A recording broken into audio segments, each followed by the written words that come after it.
Welcome to Small Business Celebration, and we're continuing our series on small business owners who are getting the move on. And our guest this week, well, she's got 46 numbers to upgrade your business in style.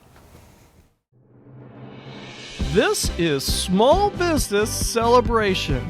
Welcome, where we chat with real business owners who have real success and learn from them about what works, what doesn't, and who want you to know that there's a light at the end of the tunnel and it's not a train.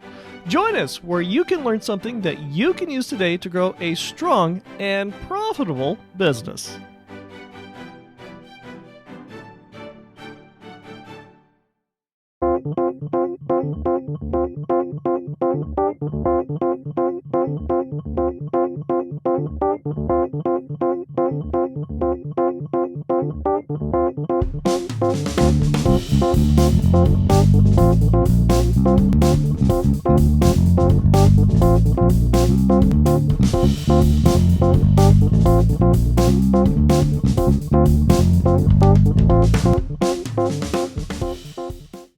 Welcome to Small Business Celebration, and our guest this week is Josette Kouyomjian, the owner of Number 46. Welcome to Small Business Celebration. Thank you for having me. For visionaries who don't know who you are you, and what is it that you do? My name is Josette Kouyomjian, and I am the founder and stylist at Number 46, a sustainable wardrobe styling company. The reason we're here talking with Josette is because we've been getting a lot of questions from visionaries just like you about what is fashion like post-COVID, especially in the business world. And Josette's got a really exciting business here because she's able to kill two birds with one stone.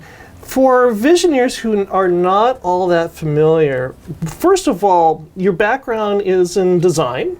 You've been doing this for 30 years. So you know a thing or two about fashion. I do. The great thing is your style, your choice of fashion is not what's known as fast fashion. And for visionaries who don't know what that is, explain to us what fast fashion is and how you're able to overcome that. Well, fast fashion is fashion that is produced and thought of, produced, everything within a season. So it's going to, first of all, the runway shows happen. The fast fashion companies are busy knocking off styles that they feel are going to be the trendiest. And then they are produced usually overseas and then in stores in a matter of sometimes as quickly as 3 months. Wow, that's a quick turnaround. That is a quick turnaround. Why is this such a bad thing? Fast fashion is oftentimes very inexpensive. Another word for cheap.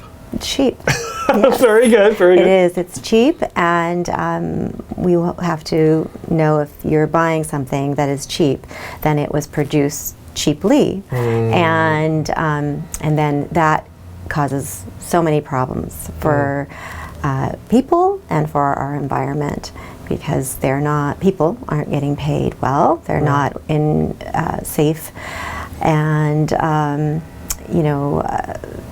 the proper working conditions.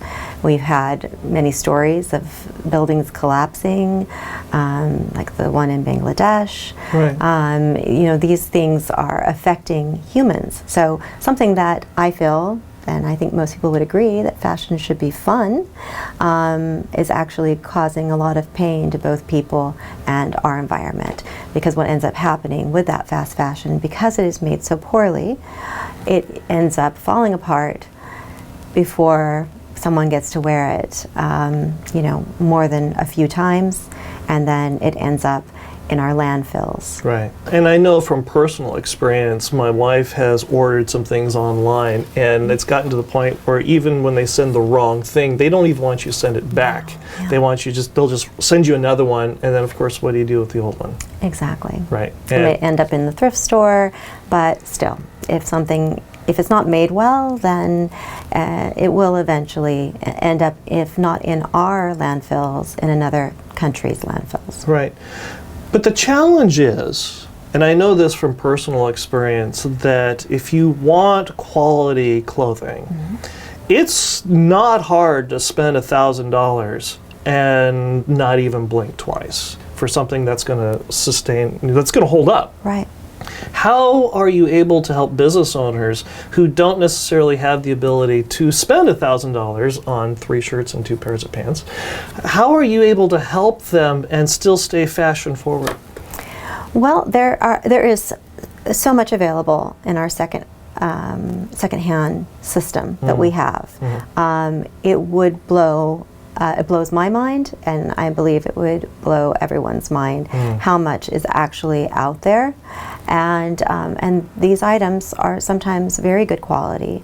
And because my background is in product development and trend forecasting, I have the skill set to be able to go out there and find things that I feel are going to last, that are even secondhand, that may have been worn 30 times prior, can also last another 30 wears. So that's usually the rule of thumb. You know, when you look and you go shopping, will this garment last 30 wears, 30 washes, and will I want to wear it?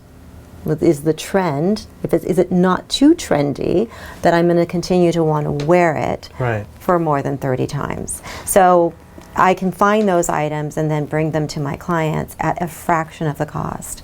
So they're able to afford to have a beautiful wardrobe, a wardrobe that will work for their personality and their style, without having to spend the money that they would spend on it brand new. If you're watching this episode on YouTube, you'll notice that we are here in Josette's studio. And if you're listening to this program on the podcast, give us a description of your studio and what everything looks like. My studio is really for me. Sure. It is a studio. It is not a store. It is set up so that I can work in it and build my boxes and also have clients in. So it is very inspirational to me. I do consider myself to be a creative person, and anyone who is out there, I think we all have the ability to be creative, and if we actually were more creative, that we would probably be happier people. So I feel like, you know, being able to be creative in this space helps me to be able to continue to be really useful to the clients that I serve, because what I'm offering is something that they're not able to do for themselves because they're busy solving their own business problems, and issues. So I mean, it's my role to make sure that I create a space where I'm creative so that I can continue to be creative for my clients. So you'll see a lot of color, a lot of references, like I have mood boards around of clients that I've styled, whether it be celebrities or clients, everyday people that I help. So I can look at them and be inspired by what I've done in the past, and also continue to always be looking forward to doing new things and working with new people. So I just try to keep it as creative and as inspiring as possible. But you bring up something that's very important, because for some of us, we cannot design fashion our way out of a paper bag. But that's one of the things that you offer here, because you dress both men and women, correct? I do, yes. Those of us that are fashionably challenged, what is it that you do to help us be fashion forward, as it were, and help us design a palette that we can wear every day and feel comfortable, even though our fashion tastes are not very good? What I do is I educate people. And so education is a very important part of what I do. And when you work with me for some time, you will learn. It's just an automatic thing. You know, you will learn the formula for putting together a look for yourself. and it'll become easier. Now, whether you have time to do it or not is another thing, but you'll find maybe, 6 months into working together that you're able to walk into a store and you see the pattern, Right. of what I've put together for you and what works, what you get compliments on, what you feel comfortable in, and what doesn't work. And you'll start to steer away from those looks, those pieces that have been problematic for you in the past. Right. And you'll go towards those pieces that tend to work for you. Right. Whether it be a shape of a garment or colors that work that you always receive compliments on. Right. A fabric that hangs right on you. Right. So a lot of what I do is to educate my clients into understanding not only what they choose, why they choose it as well, because it's not brain surgery. It isn't for you, because you've been doing this for 30 years. But it's something that everyone can learn. Right. Now, not everyone has the time or the interest in Right. learning, and that's job security for me. But it's fun to see people, even out and about or through a post on social media where they put a look together themselves and it fits what we've been working on together. Right. And how excited they are and how confident they are that they were able to do that for themselves. The holiday season is upon us, and you have a subscription service. I do. For visitors who aren't familiar with it, explain briefly what the process is, how they can become a part of your subscription service. Yeah. Well, I have a couple of different really fun things to gift, and the subscription service is one of them. Uh-huh. And I have a monthly clothing subscription where you get a box full of curated, secondhand, vintage, and some new items, just depending on what's available, what I find for that particular client that I'm styling for. Mm-hmm. So there's the monthly, there's a quarterly, and there's twice a year. There's also a designer box for somebody who wants to collect maybe some higher end pieces. So there's something for everyone, and those go out. They can be obviously mailed out across the country, or I have a local pickup, so there's no shipping fee. Sure. And you can come and visit the studio, and we can actually work together right then and there. Right. So if something doesn't work in the box, we can exchange it right then and there. Nice. And for my clients who get delivered items, I have clients in New York, Philadelphia, all around the country, and those clients, we work together through Zoom, and if they need me, I'm available through text. So I really try to be hands-on. Right. If something doesn't work, I always say it can't get more secondhand. So it's a wonderful position for me to be in after being in retail my entire life, Right. to be able to always say yes to people. Everything can be exchanged. If it's something that I don't feel is worth the carbon footprint to send back, Right. then I will ask them to gift it or donate it to their favorite charity. And if visionaries want to get in touch with you, how do they do that? I'm available through Instagram, is the social media that I mostly work on, and that is number 46 _. And you spell out number? Yeah, I do. Spell out number. NUMBER, and then the numbers 4 and 6, and then underscore. The website? The website is number46styling.com. Email? Email is stylist@number46.shop. And if you enjoy a Small Business Celebration, go ahead and like, subscribe, and notify, and leave a comment. In fact, the comment that we've got coming up in the next segment is, how do you make your customer feel comfortable enough to give you the information you need to be able to help them the most? And so we'll answer that question plus several others when we come right back. Did you know it's that time of the year again? 'Tis the season for holiday portraits. Families, singles, couples, and even your pets. 5x7s, 8x10s, and holiday cards with envelopes. Book now and get 25% off all your additional orders of wall portraits and prints. Call 661-243-0931 or visit us at www.redcraneportraits.com. That's redcraneportraits.com. I'm here with Josette Kouyomjian, the owner of Number 46, and our Visioneer question comes from Jasmine, who asks, I have a niche business and I'm having difficulty conveying to my customers that they are free to be themselves in order to get what they really want. What do you do to help them? Well, I always start when I work with a subscription client with a series of consultation questions that I've developed over the years. And so... and what are some of those questions that you use? I mean, as simple as, you know, what are your favorite colors? What are your favorite colors to wear?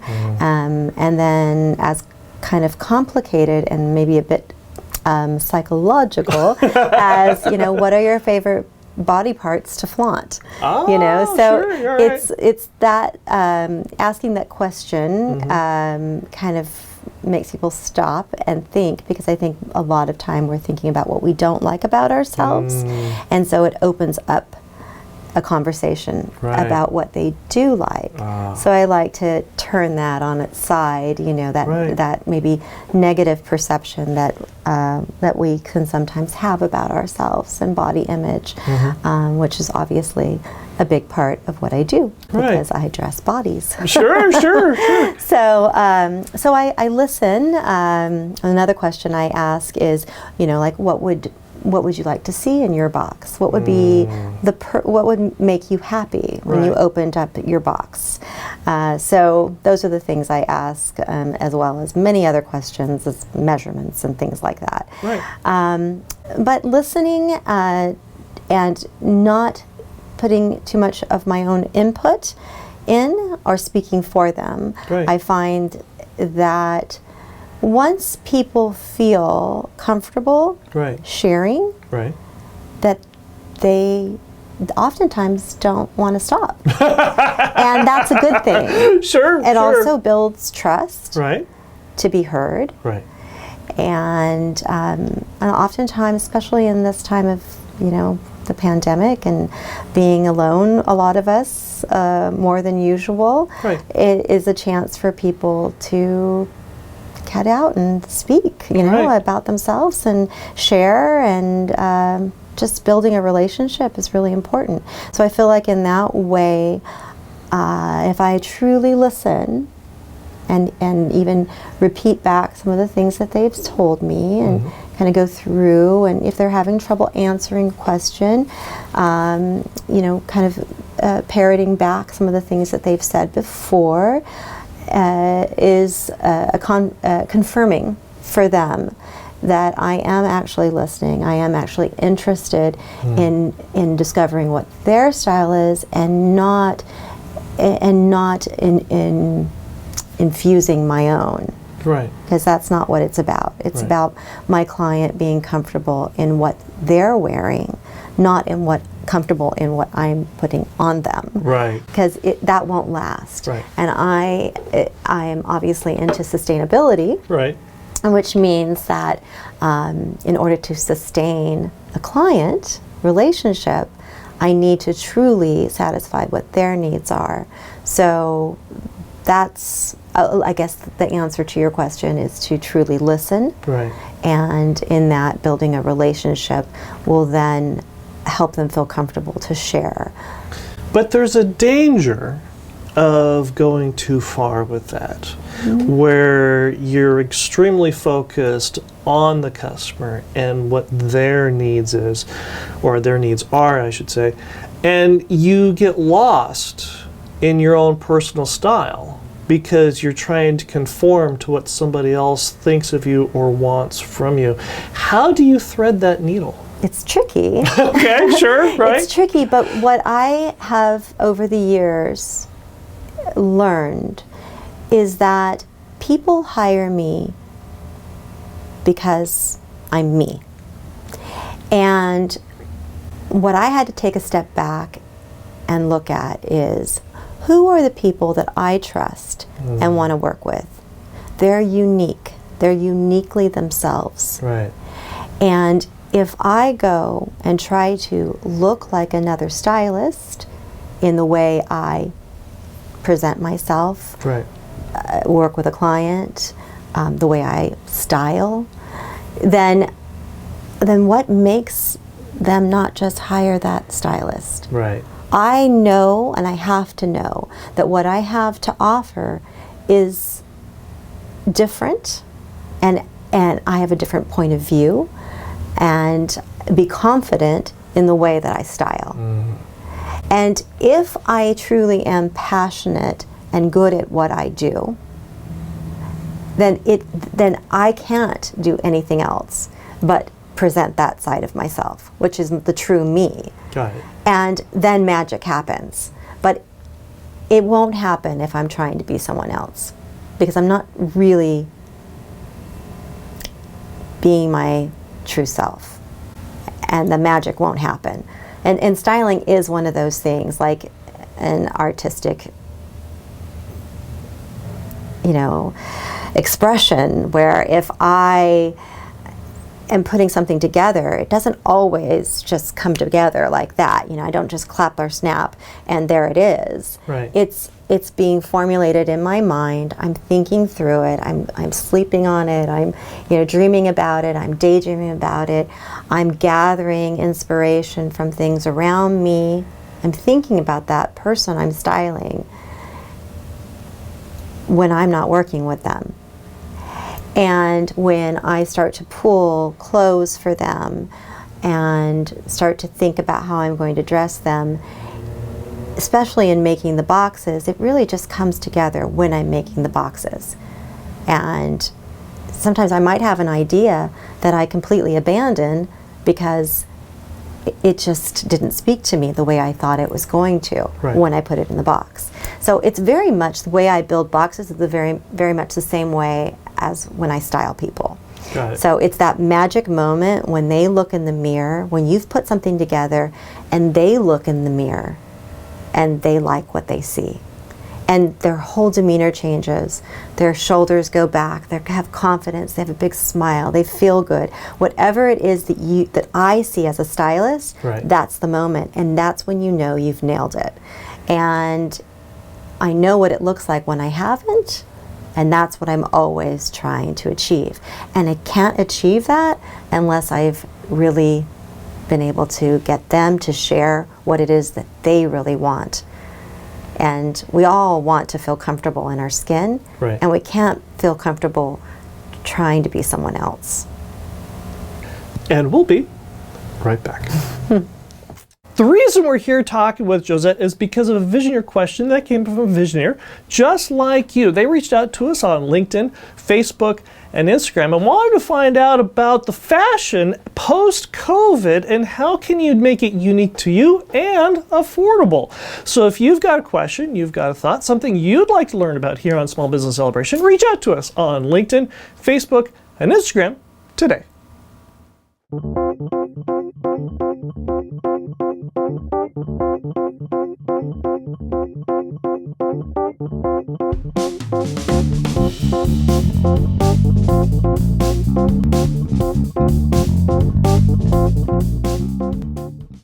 I'm here with Josette Kouyomjian, the owner of Number 46, and our Visioneer question comes from Stephanie, who asks, influencers can make or break a brand.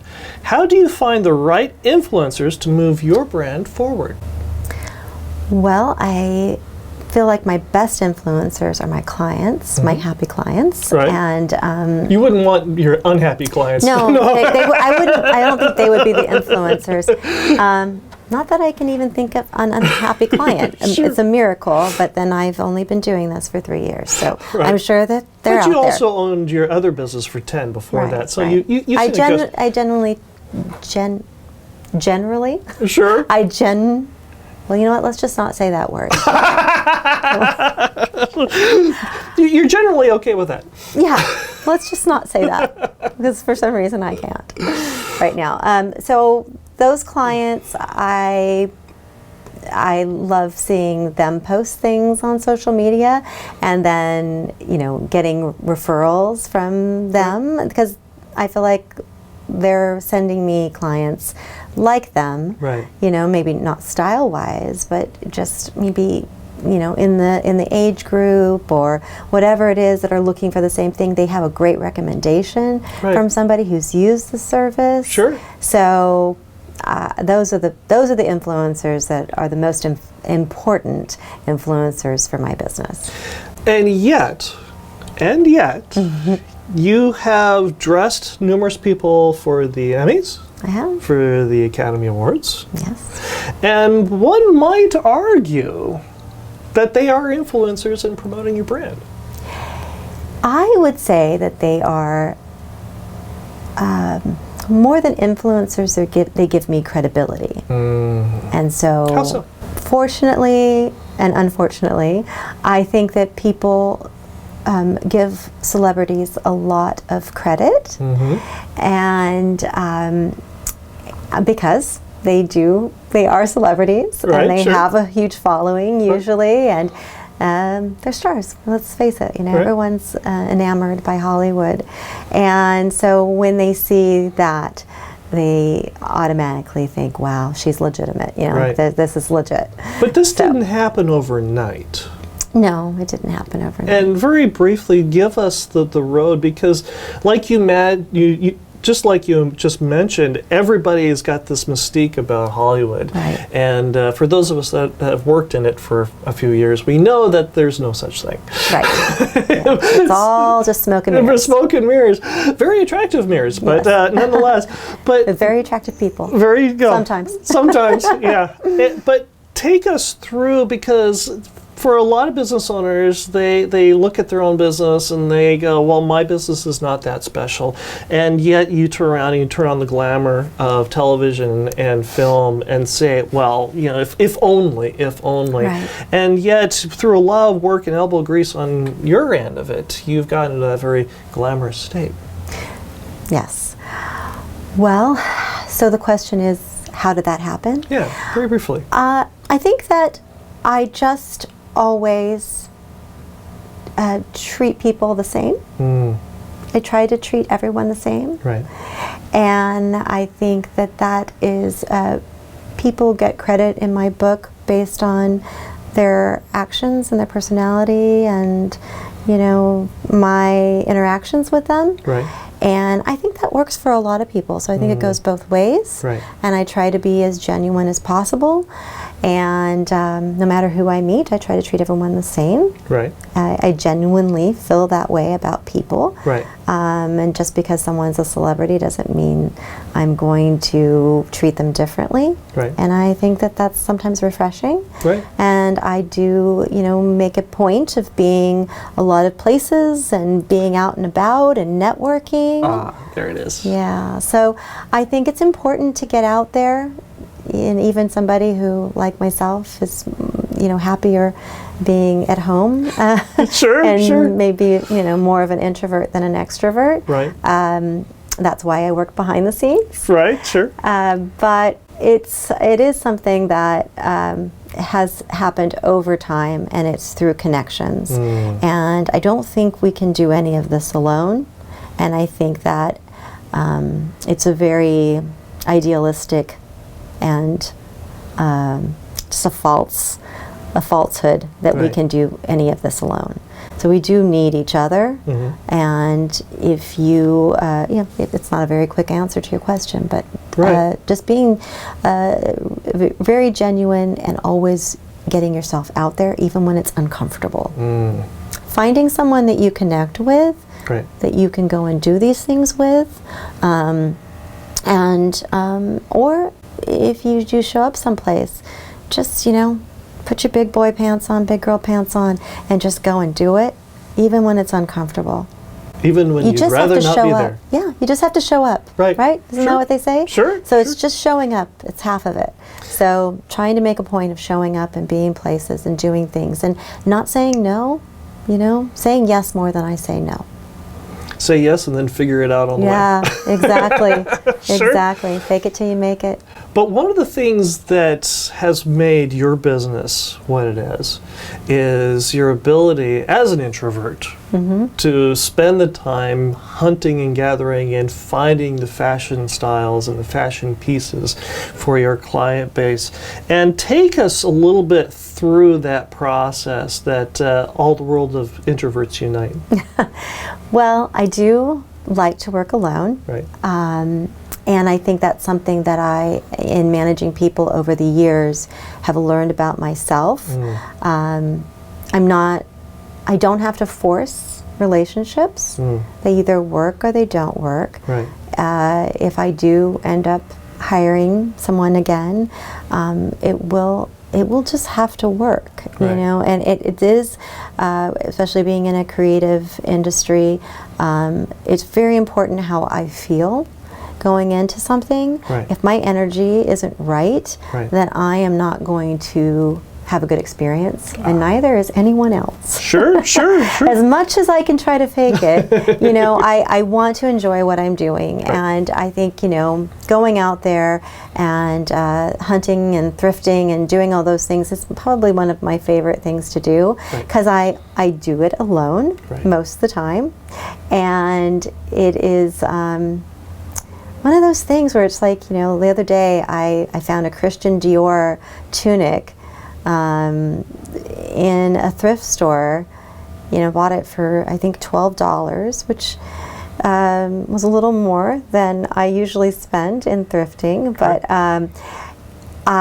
it just sort of called from. I saw the fabric was the first thing that I saw. It wasn't what I was hunting for, but I said just go look at it. And so I went over there and found that it was Christian Dior and bought it, and you know, turned a profit on it, and it was a success. So it's one of those things, I have to be in the right headspace in what I'm doing, and it's very important to be in that headspace. Oftentimes I have to work alone. But here's the thing that I took from that. Yeah. Is that the reason you picked that Christian Dior piece is you were personally shopping for one of your clients. I was. Take us through that briefly, because this is a service that you offer, is Right. personal shopping. And what is it and why is it important? Well, I think over the years what I discovered in getting compliments every time I would go out and wear something that was vintage or thrifted, Right. that I didn't spend hardly any money on, Right. and put together, was that there was something there. There was a formula that I had. Right. And I started to really analyze it and think, how can I do this for others? Why can't everyone feel like this? Right. It's great to get a compliment, Sure. right? It affirms what we are doing, Right. whether it be getting dressed or running a business. Sure. So I really take that with me when I go out there to dress someone. So the service that I started to offer is this personal shopping service, where I can go and take what I know and do that for someone else. So one, they're just paying for my time, Right. and they're getting the price of an item at the price I pay for it. Wow. So they're paying for my service. Sure. And so let's say they come to me and they say, I've got a $1,500 budget, Right. and I want a capsule wardrobe, which is, you know, maybe 30 pieces that I just interchange all year long. Sure.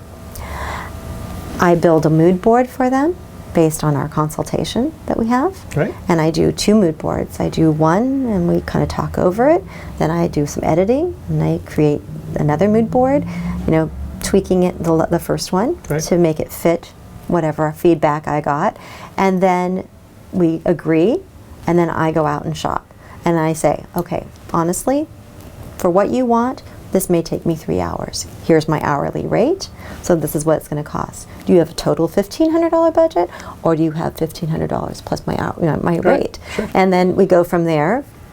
So they walk away with maybe $1,500, but it sounds like a lot of money. Maybe it's only $500. Right. Maybe we're only going to do part of your capsule wardrobe. Maybe we're just going to do a fall wardrobe, Right. or a winter wardrobe, or a work wardrobe, right? Sure. And what people have found in that experience is they love everything that they have, Right. which is one of my mottos. Sure. Love what you wear. Right. They love what they got in this personal shopping experience, and they don't feel the need to go spend money on their own. Right. And the next time they want something new, they think twice about picking up something at Target or H&M or Macy's even, Right. and taking that money instead and spending it with a personal shopper that actually solved a problem for them. And understands who they are. Understands who they are, Right. solved a problem, took away all the stress that could be related to them shopping for themselves, and that they ended up actually spending way less money. And what they have in their wardrobe, they're going to be able to have in their wardrobe for the next 5, 10, maybe even 20 years. So in the end, they're spending a lot less money, a lot less effort, and a lot less headache on their part. It's a great service, I think. My clients think so too. Sure. If Visioneers want to learn more about this service and you, how do they do that? Well, they can find me at number 46 underscore, number spelled out, on Instagram. Also on Facebook with the handle number 46 underscore. And also through my website at number 46. And email? Email. Email is number 40 stylist at number 46.shop. There's also info at number 46.shop, and then at my website, which is number 46styling.com. Josette, this has been a privilege. Thank you very much for joining us here on Small Business Celebration. Thank you, Michael. And I'll be right back with my final thought. Did you know it's that time of the year again? 'Tis the season for holiday portraits. Families, singles, couples, and even your pets. 5x7s, 8x10s, and holiday cards with envelopes. Book now and get 25% off all your additional orders of wall portraits and prints. Call 661-243-0931 or visit us at www.redcraneportraits.com. That's redcraneportraits.com. Sweat, soil. The other day I was scrolling through my Instagram feed and I came across a Visioneer who was showing all kinds of wonderful pictures of her vegetable garden harvest. And she was talking about how wonderful it was because all the work she had put in this past spring and summer and dealing with all the heat and sweat dripping off her brow and all the dirt and ick it took to grow these vegetables. But now she's able to enjoy the fruits of her labor with her family and friends. And it got me to thinking. She had sweat soil, meaning sweat makes the soil wet. Wet soil helps germinate the seeds, which grow, and now she has this beautiful, beautiful harvest, and she's sharing it with family and friends. As we enjoy these coming holidays with our family and friends, remember what it took to get here. What is all of your sweat soil, and what have you accomplished? I hope you enjoyed our conversation this week with Josette Kouyomjian, the owner of Number 46, and I hope you learned something that you could use to grow a strong and profitable business, and we'll see you here again next week. By the way, what did the janitor say when he came out of the closet? Wow, I am really, really bad at jokes. If you know me, you know I can't tell a joke, and I analyze what you're saying so much that I could not. What did the janitor say when he came out of the closet? Supplies! Here I am. Oh, supplies, yes. Supplies. See that, and when you say that, it makes perfect sense. Oh, that's why I love starting off with a bad dad joke. Yeah. Welcome to Small Business Celebration, and our guest this week is Josette Kouyomjian. Dave, privilege. Okay. Kouyomjian. Okay. Welcome to Small Business Celebration, and our guest this week is Josette Kouyomjian, the owner of Number 46.